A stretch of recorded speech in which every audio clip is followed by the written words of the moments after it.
Before we begin today's videos, I want to tell you something. Your worth does not depend on the way you look. Your worth does not depend on your ethnic background. Your worth does not depend on how tall are you or how short are you. Your worth does not depend on your weight. Your worth does not depend if you have hair on your head or not. All these things are just misconceptions. All these things are just fallacies that we've ingrained in our minds because of our conditioning and because of when we were growing up. In this video, we're going to break all of this down and sort it out in your head that all of this is pure utter BS.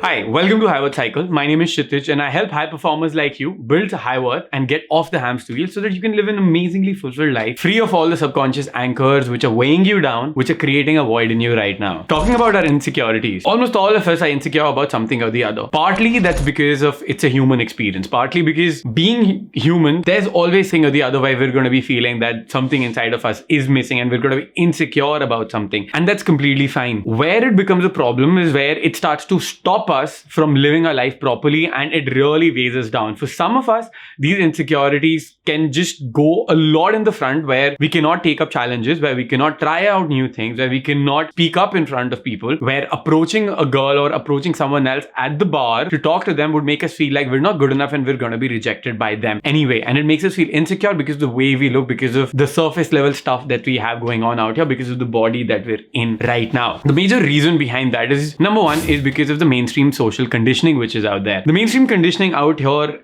everywhere around the advent of the internet, the media, the advertising industry makes us feel like we're always not enough. Makes us feel like there's always something or the other missing. You need to buy a fairness cream. You need to buy a hair growth gel. You need to get plastic surgery. You need to get a wig. You need to get shoes with insoles because that's what girls want. That's what people of the opposite sex like. You've got to get fake stuff in your body so that you can appeal to someone who you don't even know. But what we fail to understand, what we fail to focus on is our inner experience right now. And the more this mainstream conditioning is out there, the more we get influenced by that. In combination to that, coming to our inner experience, because of certain past conditioning, because of the way we were grown up, and if we had received messages like you are not good enough, or if we're teased in school that because you look a certain way, because of a particular ethnic background, because of the color of our skin, because of the way we look, because of our weight, and we were teased and shamed about it in school, it was very painful for us. Before that, we had no idea that these are the things which matter in the outside world, and we started to learn that these things start to matter around when we're growing up, if we're shamed by our peers or by our teachers or anybody around, and we have bad experiences because of that,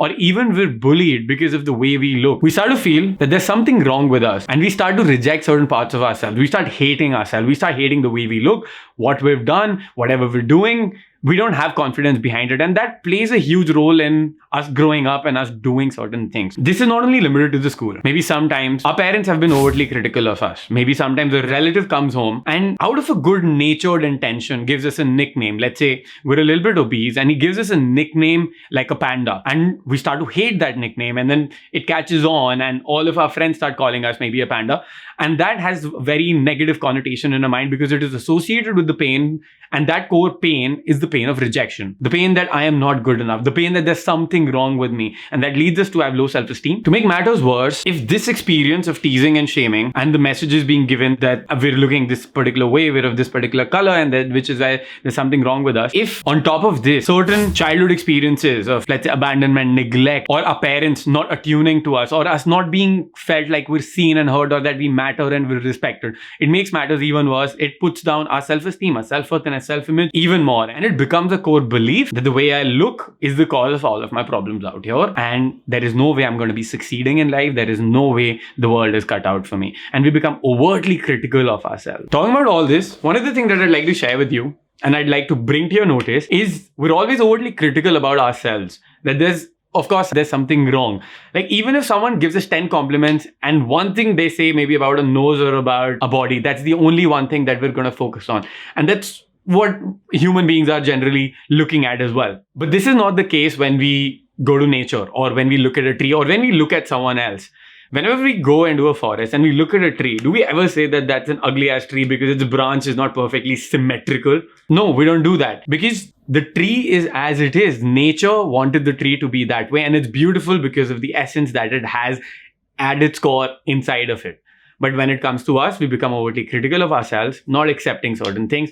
And those things could, in fact, might just be helpful to us as well. But because we focus on only looking at the negative part, we don't look at that maybe this is how we're born and this is our body. This body has helped me survive 30 years of my life. This body has helped me do certain things. This body has kept me fit. This body helps me run. This body helps me digest food. And even the color of my skin, like me being brown colored right now, it helps me go into the sun more. I don't need a suntan lotion. I don't need to be worried that I'm going to get cancer in the sun. I don't need to be worried that I need a better tan. Color of my skin is perfect. It's because of the melanin pigments which has helped me survive all this time. So number of things which we feel are on the negative part, because we only think of it that way, we can't think of the positives at all. Now this does not mean if your skin color is not the same as me, there's something wrong out there. That is not what I'm saying. Do not go into that mindset. So one thing with beliefs that I want you to know, and this is going to be the first tip of the video, is for us to have those beliefs which propel us in life, which take us forward and which take us ahead. So if I have a belief that I am not getting the good things in life, or that things are going wrong for me because of the way I look, or because of my ethnic background, because I don't have a lot of money, because my parents don't have a lot of money, or because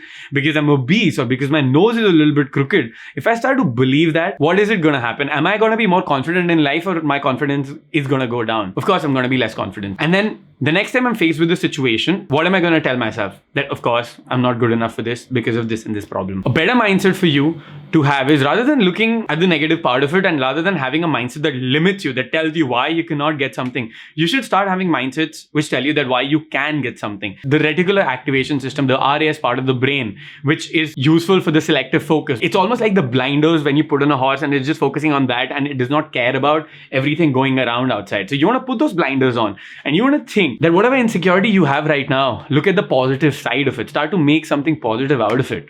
So if I'm too thin, what's going to be better? How do I frame it in my mind? If I'm too thin right now, and if there's someone who's got more muscle than me, and one of the advantages that I've always had is I'm a fast runner. So if you've got more muscle, you're going to get tired before, because lactic acid buildup is going to be more inside you. At the same time, if I were obese, rather than thinking it's a disability right now for me that I'm obese or something like that, I would be starting to think that girls are going to like me more because I'm going to be such a cute, cuddly panda. And that's the main thing. Rather than focusing on the negative, in my mind, I'm always thinking of the positive, how it's going to help me in life. So the next time I'm faced with a situation or a challenge, or when I want to do something new in life, or when I want to talk to that particular girl I see at the bar, I'm not thinking why she'll reject me. I'm thinking of all the nice things, why she's going to love me 100%. Because my entire day, I'm not spending criticizing myself in my mind. I'm spending looking at the good, positive things about me. And I'm not indulging in those negative mindsets out there. So being aware of that, getting rid of that is going to be absolutely essential for you to move ahead. Next thing you want to do is you want to get to a state of acceptance. I gave you the tree example. When you go to a forest, you look at a tree, you accept the tree 100%. You do not criticize it. So with you yourself, you've got to start to build some self-love. You start to accept yourself for who you are and however you are right now. Because guess what? The cards have been dealt. You cannot do anything about it. You are in this body. This is the way you look. And you might have felt that maybe because of your ethnic background, or maybe because you grew up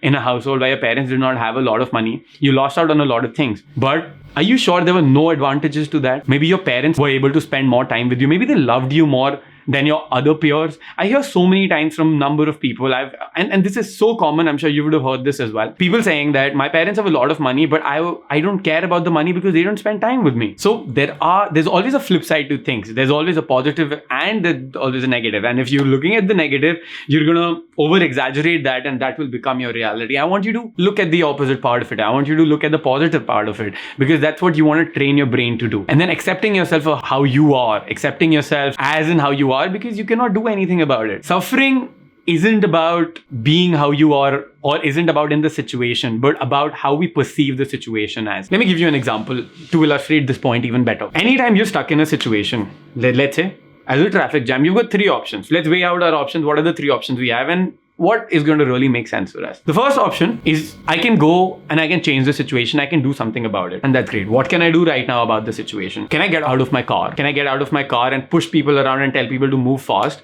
Or is there an accident? Maybe I can get out of my car, help someone with the accident to clear off the road. I can do that. Mostly when you're commuting to work, you can't do anything about it because it's rush hour and every day the same situation is going to be taking place. The next thing you can do is remove yourself from the situation.